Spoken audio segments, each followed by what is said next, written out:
The first thing I heard after he died was someone screaming about jet access in front of the casket. That's when I knew no one here deserved a damn dime. I'm Maria Vasquez, and for 23 years I kept the secrets of the Whitmore family locked tighter than their Swiss bank accounts. But today everything changes, because the old man left me something his greedy children never saw coming.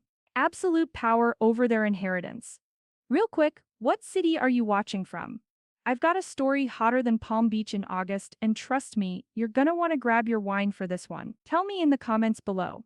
Now, let's jump into the chaos. The law office smelled like old leather and entitlement. I sat in the corner, invisible as always, while the Whitmore heirs arranged themselves around the mahogany table like vultures circling a carcass.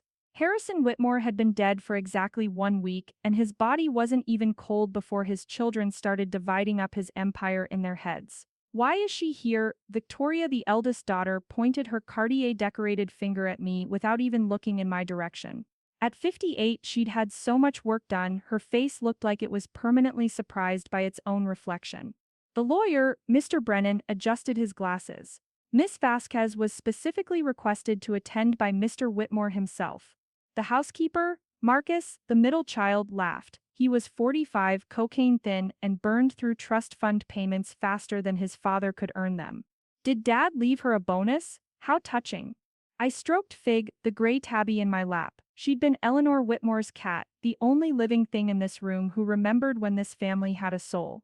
Eleanor had been dead 5 years now, and Fig had become my shadow ever since, as if she knew I was the only one who still honored her memory. "Shall we begin?" Mr. Brennan opened the folder. What happened next was better than any telenovela I'd watched during my lunch breaks. To my daughter Victoria, I leave the house in Martha's Vineyard. Her smile was shark-like. On the condition that she completes 2,000 hours of minimum wage work within the next year.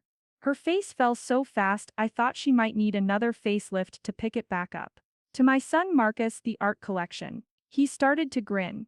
Provided he passes a drug test every month for the next 5 years. First failure, it goes to the Met. The screaming started then. Real unhinged, rich people screaming. The kind where they throw around words like contested and undue influence while their Botox prevents them from properly expressing rage. But Mr. Brennan wasn't done. Oh no, the best part was coming. Finally, there is the matter of the Whitmore Foundation, valued at approximately $8.2 billion. The room went silent. This was it, the real prize. The foundation will remain under the control of the appointed trust protector, who has sole veto power over all distributions, investments, and decisions. He pulled out a sealed envelope. The identity of the trust protector is revealed here. Victoria lunged for it, but Mr. Brennan pulled it back and opened it carefully. The trust protector with irrevocable authority over the Whitmore Foundation is Maria Vasquez. The sound that came out of Victoria's mouth wasn't human. Marcus actually fell out of his chair. The youngest, James, who'd been silent until now, just stared at me like he was seeing me for the first time in his 38 years of life. But here's the thing about being invisible for decades. You learn everyone's secrets. And Harrison Whitmore, he knew I knew them all. This is insane. Victoria's voice could have shattered crystal. "She's the help." Mr. Brennan continued reading, unmoved by the theatrics. "Miss Vasquez's appointment comes with specific conditions for the foundation's operation. All funds may only be distributed to organizations and initiatives that guarantee living wages for all employees, from executives to entry-level positions." I set Fig down gently and stood up for the first time since entering the room. 23 years of keeping my head down, and now I held my chin high. "Your father was very specific," I said, my voice steady despite my racing heart. "He watched you all for years, watched how you treated the staff at your homes, your companies, your clubs. He was disgusted. You manipulated him." Marcus accused, pointing a shaking finger at me. "You turned him against us when he was vulnerable." "Vulnerable," I laughed, and it wasn't a nice sound. "Your father was sharp until his last breath. Sharp enough to know that Victoria pays her nanny $3.50 an hour under the table. Sharp enough to know Marcus's restaurant chain keeps servers at $2.13 plus tips while charging $300 for a steak. Sharp enough to know James's tech company classifies full-time employees as contractors to avoid benefits. James, usually the quiet one, stood up. You're lying. Am I? Check Section 3, subsection B of the trust documents. Mr. Brennan flipped pages. Any attempt to remove, legally challenge, or otherwise interfere with the trust protector's authority will trigger an immediate and irrevocable transfer of all foundation assets to a worker cooperative fund to be distributed among employees of Whitmore-owned businesses. The room erupted again. Victoria threw her mess bag across the room. Marcus kicked a chair. James just sat down heavily, calculating something on his phone. But I wasn't done. Not even close. Your father left me something else, I said, pulling out my phone. Video recordings. Every family dinner where you bragged about exploiting workers.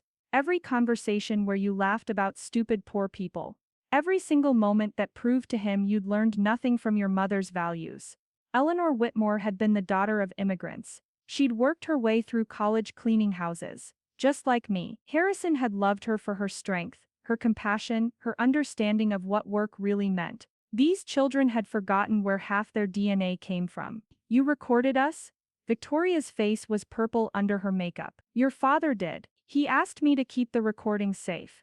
You want to challenge this will? Go ahead. The press would love to hear how you really talk about the little people. Fig jumped back into my lap, purring loudly, as if she approved. That's when the first accident happened. Marcus, in his rage, swept his arm across the table, sending hot coffee flying. It hit Victoria's face and neck, and her scream was real this time. Real pain, real fear as the scalding liquid hit her recent surgical scars. My face. My face. She clawed at her skin, and I saw the fresh facelift sutures start to pull. In the chaos, as Mr. Brennan called 911 and James tried to help his sister, nobody noticed Marcus pocket something from the lawyer's desk. Nobody but me, and Fig, whose green eyes tracked his every movement. 3 days after the will reading, they came for me. Not physically, not at first. They were too smart for that, too rich to get their own hands dirty. It started with lawyers. 17 different law firms contacted me in 72 hours, each one more prestigious than the last, all saying the same thing. Step down quietly, take a generous payout, disappear. The number they offered was insulting. $10 million. They thought I could be bought for what they spent on a yacht. I was feeding Fig in my small apartment above the old carriage house when Victoria showed up. Her face was wrapped in bandages from the coffee incident, making her look like a budget horror movie villain. We need to talk, she said, inviting herself in. No, we don't. I didn't even look up from Fig's bowl. You don't understand what you're playing with, Maria. The way she said my name, like it was dirt in her mouth. This family has connections you can't imagine. Judges, senators, people who make problems disappear. Is that a threat? It's a reality check. She pulled out a folder. Sign this. Resign as trust protector. Take the money and leave Florida.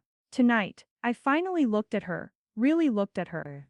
Beneath the bandages and Botox, beneath the designer clothes and inherited jewelry, she was just a scared little girl who'd never been told no. Your mother would be ashamed of you, I said quietly. The slap came fast, but I'd been expecting it. What I hadn't expected was for Fig to launch herself at Victoria, claws out, hissing like a demon. The cat went straight for the bandages, and Victoria's second round of screams brought my neighbor running. Get it off. Get it off. By the time I pulled Fig away, Victoria's bandages were shredded, revealing the angry red burns and pulled stitches beneath. She fled, sobbing and threatening lawsuits. But the real threat came that night. The storm hit around midnight. Florida thunderstorms are violent, but this one felt personal. Lightning cracked across the sky, like God was taking photos, and that's when my power went out. Not just mine. The whole estate. Very convenient. I heard them before I saw them. Footsteps on the old wooden stairs too heavy to be the wind. Fig pressed against my leg, growling low in her throat. The door handle turned. I'd locked it, of course, but locks only work when someone doesn't have a key. And Marcus? Marcus had stolen keys from the lawyer's desk during the chaos of the coffee incident. Maria? His voice was sing-song mocking. We need to have a little chat about your new position. I grabbed Fig and my phone, slipping out the back door into the storm. The rain hit like needles, cold and sharp, but I ran. 23 years of navigating this estate in the dark paid off. I knew every path, every hiding spot, every secret the grounds held. But Marcus knew something too. He'd brought friends. 3 men, all in black, spreading out across the property with flashlights cutting through the rain. This wasn't a negotiation. This was something else entirely. I made it to the main house, using my key to slip in through the servants' entrance. The house was dark, empty. Harrison had been the only one living here since Eleanor died, and now it felt like a mausoleum. Fig struggled in my arms, soaked and angry, but I held her tight as I navigated to Harrison's study. There was something there I needed, something he'd told me about the week before he died. Just in case, he'd said, his eyes twinkling with that mischief that made me understand how Eleanor had fallen for him. The rich don't play fair, Maria, so sometimes we have to play dirtier. The safe was behind the portrait of Eleanor, of course. Harrison had been predictable in his devotion. The combination was their anniversary date. Inside, along with some cash and documents, was a gun, and a letter addressed to me. Lightning illuminated the room as I read it, Fig shaking beside me. Maria, if you're reading this, they've already tried to come for you. Don't feel guilty about what you have to do next. The foundation has another provision, one even Brennan doesn't know about. Check the mirror. Mirror. Eleanor's antique mirror in the corner. I ran my hands along the frame until I found it. A hidden USB drive. That's when the lights came on. Marcus stood in the doorway, dripping wet, with 2 of his hired men behind him. Found you. But here's the thing about growing up poor, about being invisible, about being underestimated your whole life. You learn to survive. And Harrison Whitmore, he'd taught me to thrive. Put the gun down, Maria. Marcus's voice was steady, but I saw the cocaine tremor in his hands. You don't even know how to use it. I laughed. Actually laughed. You think your father didn't teach me? 23 years, Marcus. I know how to do everything in this house, including protect it. From what? From the family it belongs to. It doesn't belong to you anymore. That's when James walked in, surprisingly sober, surprisingly calm, the quiet one. The one I'd always thought might have inherited a shred of Eleanor's decency. Marcus, stop, he said. This isn't the way. Shut up, James. You're just as screwed as the rest of us if she stays in control. James looked at me, and for a moment I saw something in his eyes. Regret? Understanding? Fear? Maria, he said carefully. What was on the USB? I held it up, this tiny piece of plastic that held their futures. Your father's insurance policy, every illegal thing your companies have done, every bribe, every tax evasion, every labor violation. He knew it all. Marcus lunged, but I was ready. The gun went off, hitting the ceiling, plaster raining down like snow. Everyone froze. The next one won't miss, I said, surprised by how steady my voice was. Fig had run behind the desk, but I could hear her growling. You wouldn't, Marcus said. Try me. I've cleaned up your messes for over 2 decades. Blood is just another stain. That's when we heard the sirens. Victoria, it seemed, had called the police. Not to help me, but to report a break-in at the estate. She didn't know Marcus was here. She didn't know about any of this. We need to go, one of Marcus's men said. But James stepped forward. No, we're done. He looked at his brother. Marcus, it's over. Don't you get it? Dad won. He knew exactly what we were, and he made sure we couldn't continue being it. You're taking her side. I'm taking Mom's side. James's voice cracked. Don't you remember her at all? Don't you remember how she used to take Maria's daughter to school with us when her car broke down? How she'd eat lunch with the staff in the kitchen instead of the dining room? We became everything she hated. The police burst in then, guns drawn, screaming for everyone to get down. In the chaos, the USB fell from my hand, skittering across the floor. Marcus dove for it. So did I. Fig got there first. I swear to God, that cat grabbed the USB in her mouth and ran straight to James, dropping it at his feet like an offering. James picked it up, looked at it, then at me, then at his brother being handcuffed on the floor. Officers, he said calmly, I'd like to report an attempted robbery and assault. The next hour was a blur of statements and questions. Victoria arrived, bandages gone, her face a roadmap of surgical disasters and coffee burns. She took one look at Marcus in handcuffs and started laughing. Actually laughing. You always were the stupidest one, she told him. But I kept watching James. He still had the USB. When the police finally left, taking Marcus with them, it was just the 3 of us in Harrison's study. Victoria, James and me. And Fig, of course, who'd resumed her position in my lap, like nothing had happened. So Victoria said, pouring herself a drink from Harrison's decanter. What now? James held up the USB. Now we negotiate. There's nothing to negotiate, I said. The will is clear. The will is one thing, James said. But this is mutually assured destruction. We all go down if this comes out, including you, Maria. You think you're clean? You helped cover up half of this to protect the family reputation. He was right. I'd been complicit in my silence. What do you want? I asked. I want to do better, James said, and for the first time he sounded like Eleanor's son. I want the foundation to work as Dad intended, but I also want a chance to fix my company without going to prison. Victoria scoffed. You're going soft. No, James said. I'm going smart. Maria holds all the cards. We can fight her and lose everything, or we can work with her and salvage something. I studied him, 23 years of reading this family like a book, and James was offering me a plot twist. You have 1 month, I said. Implement living wages across your entire company. Full benefits for all contractors converted to employees. And Victoria, you too. Every person working in your homes and businesses gets fair pay. That'll cost millions, Victoria protested. You have billions. She looked at the USB in James's hand, then at me. And if we do this, then the foundation funds your new worker-friendly initiatives. Publicly, making you both look like heroes instead of villains. It was Eleanor's dream, really. Not to destroy her children, but to save them from themselves. James nodded slowly. Deal. Victoria drained her drink. Fine, but I want something else. What? I want to know why Dad trusted you more than us. So I told them. About the nights Harrison sat in the kitchen while I cooked, talking about Eleanor. About how he'd noticed me teaching myself accounting from library books. About how I'd never taken a sick day in 23 years, even when my own mother was dying, because I didn't want to leave him alone in this empty house. About how the week before he died, he'd asked me to promise to save his children from becoming monsters. He didn't trust me more, I said. He trusted me differently.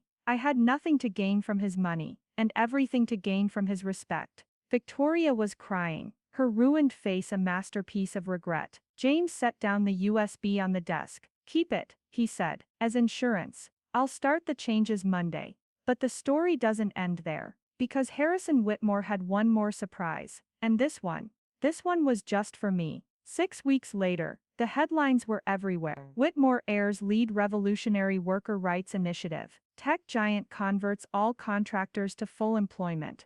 Billionaire's children honor mother's memory, with living wage foundation. The media ate it up. James and Victoria, reformed capitalists, champions of the working class. Marcus was in rehab, part of a plea deal. But even he was making statements about seeing the light. I watched it all from my office in the foundation building, Fig lounging in a sunny spot by the window. The office was bigger than my old apartment, with a view of the ocean, but I'd kept my same simple style. No need for pretense now. Mr. Brennan knocked and entered, carrying another box of documents. The worker ownership fund is ready for dispersal, he said. Just needs your signature. This was the part the media didn't know about. The secret provision. Every Whitmore-owned business would be required to offer employees stock options, real ownership stakes. Within 10 years, the workers would own majority shares. It was Eleanor's dream, hidden in Harrison's will, protected by my authority. There's something else, Brennan said, pulling out an envelope. Harrison left instructions for this to be given to you after the initial transition period. The envelope was thin, containing just one sheet of paper and a small key. Maria, the house is yours. Not the estate, that's for the children to figure out. But the small house by the garden, where Eleanor spent her last days, where she was happiest. It's been in your name for 5 years. I just never told you. The key opens a safety deposit box. Bank of America, Box 1247. Eleanor left something for you there. She made me promise to wait until you were ready. You were more family to us than blood ever made. Harrison, I drove to the bank that afternoon, Fig in her carrier, complaining about the indignity of travel. The box was small, containing just 3 items: a photo, a letter, and a ring. The photo was of Eleanor and me, taken at her last birthday party. We were laughing at something, Fig between us, looking annoyed at the camera.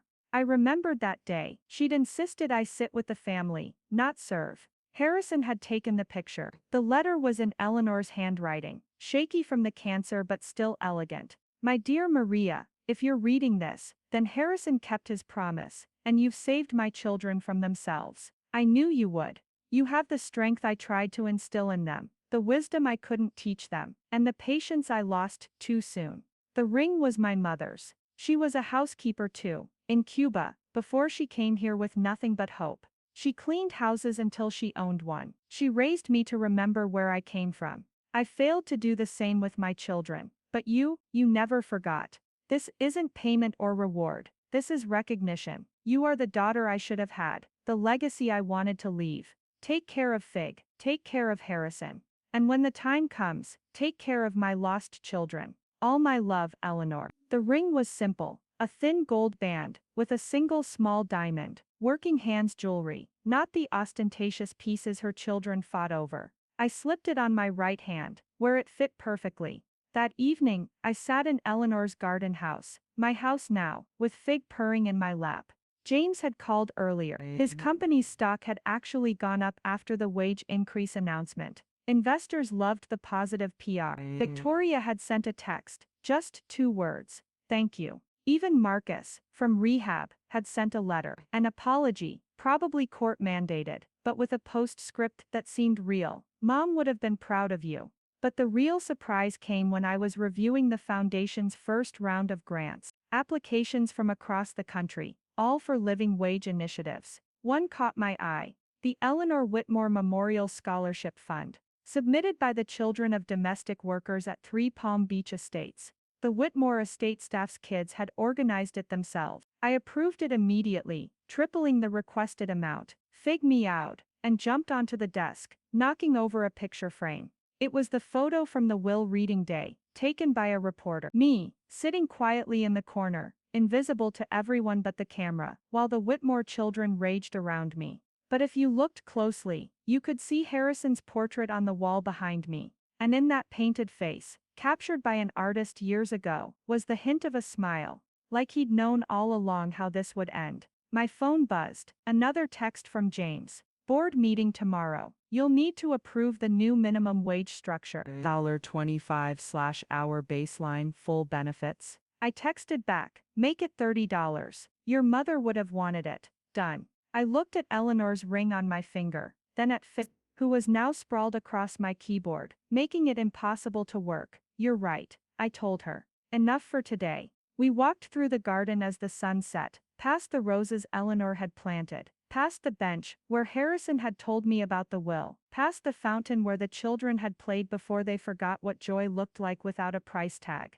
The estate was quiet now, peaceful. The storm had passed, literally and figuratively. The Whitmore fortune would survive, but transformed. The family name would be remembered not for its greed, but for its redemption. And me? I was no longer invisible. I was no longer the help. I was the guardian of a legacy, the keeper of a promise, the woman who'd brought a billionaire's family to its knees, and then helped them stand back up.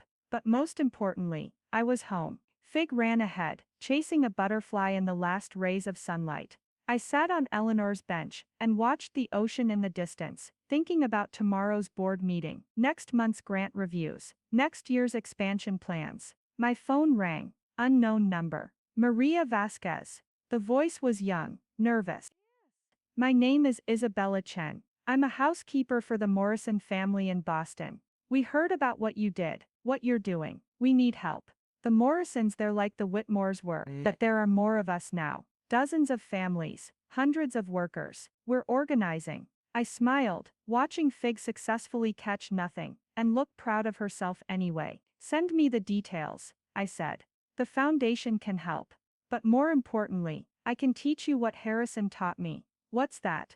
That the real power isn't in the money, it's in the truth. And the truth is, without us, none of them could survive a week. After I hung up, I sat in the garden until the stars came out. Fig curled up beside me, purring her approval of the day's work. Tomorrow, there would be more battles, more entitled heirs to face down, more workers to lift up, more of Eleanor's dream to build.